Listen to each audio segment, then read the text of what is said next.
Tonight, Robin Gill. Good evening and thank you for joining us. We begin with a major development in the case of the two Michaels. 557 days after Michael Kovrig and Michael Spavor were detained in China, prosecutors have now charged them with spying.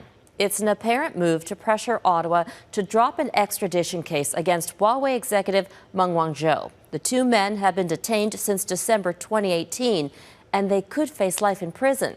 But as Eric Sorensen reports, the Canadian government is trapped in a diplomatic dispute.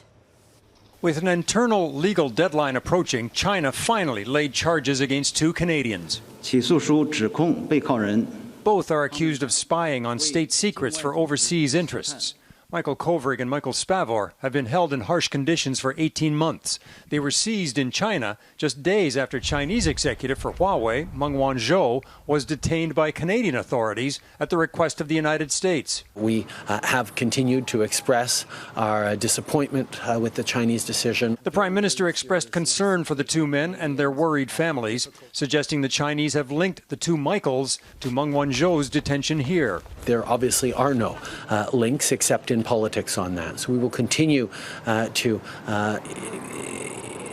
ask the Chinese and put pressure on the Chinese government to cease the arbitrary detention of these two Canadian citizens. The opposition says the Prime Minister isn't standing up to China. I think what we see from this government is a certain weakness and naivete when it comes to approaching the government of China. Justin Trudeau has resisted calls to increase economic pressure and public outrage.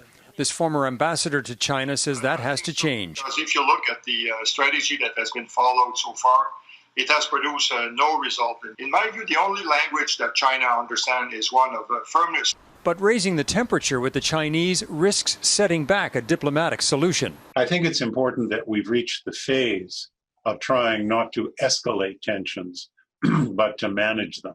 Critics accuse the Chinese of hostage diplomacy. 你最好去问问加拿大政府 When asked, the Chinese official tersely responded, ask the Canadian government about hostage diplomacy. 追究其 Neither side at the official level would like to frame it as such, because that isn't going to help us in a resolution. Ottawa is ramping up pressure on the Chinese to grant the two Canadians consular access. It was suspended in January, say the Chinese, because of the pandemic. Eric Sorensen, Global News, Toronto. China's intelligence agency is accused of a sophisticated state-based cyber attack against the Australian government. Security experts say it's likely payback for banning Huawei from the country's 5G network, and after Australia demanded an independent inquiry into China's handling of COVID-19. The hacks, which have been happening for months, have targeted health and education departments, as well as political organizations. A Chinese spokesperson says the communist government is firmly opposed to all forms of cyber attacks.